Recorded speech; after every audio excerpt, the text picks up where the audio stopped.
বিসমিল্লাহির রহমানির রহিম। আসসালামু আলাইকুম। কেমন আছেন বন্ধুরা? নিশ্চয়ই ভালো আছেন, আমিও ভালো আছি।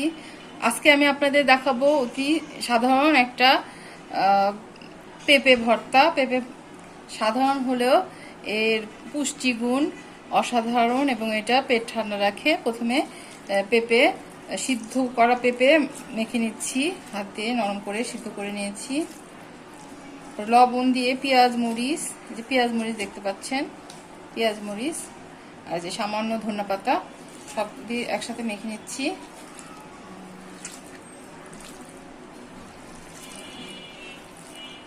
পেঁপে শরীরের জন্য, পেটের জন্য অনেক উপকার এবং রুচি বাড়ে। মাছ মাংস খেতে খেতে যখন আমাদের রুচিটা অন্যরকম হয়ে যায়, তখন পেঁপে ভর্তা দিয়ে অনেকগুলো ভাত খেতে পারবেন। হয়ে গেল পেঁপে ভর্তা, অত্যন্ত সহজ এবং মজাদার পেঁপে ভর্তা।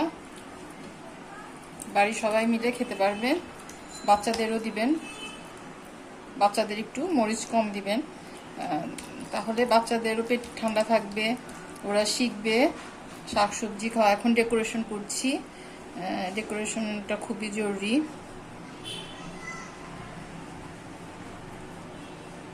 দেখতে পাচ্ছেন কাঁচামরিচ, একটা লাল কাঁচামরিচ দিয়ে দিলাম, পেঁয়াজ,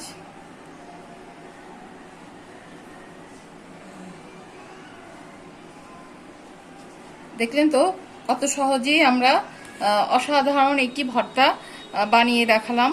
আপনারাও বাসায় ট্রাই করবেন, দেখবেন খেতে কত ভালো লাগে, রুচি বাড়ে, শরীর ভালো থাকে, পেট ঠান্ডা থাকে। তো আপনাদের সবাইকে অনেক অনেক ধন্যবাদ জানিয়ে আজকের এই রান্নার অনুষ্ঠান শেষ করছি।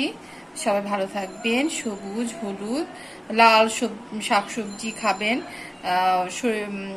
লেবুর শরবত খাবেন, আমাদের শরীরের জন্য খুবই উপকার।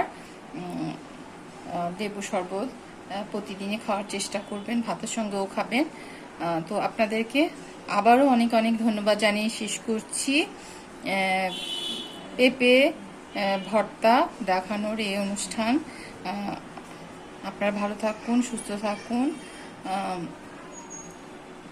আসসালামু আলাইকুম আ রহমতুল্লাহি ওয়া বারাকাতুহু। আল্লাহ হাফেজ।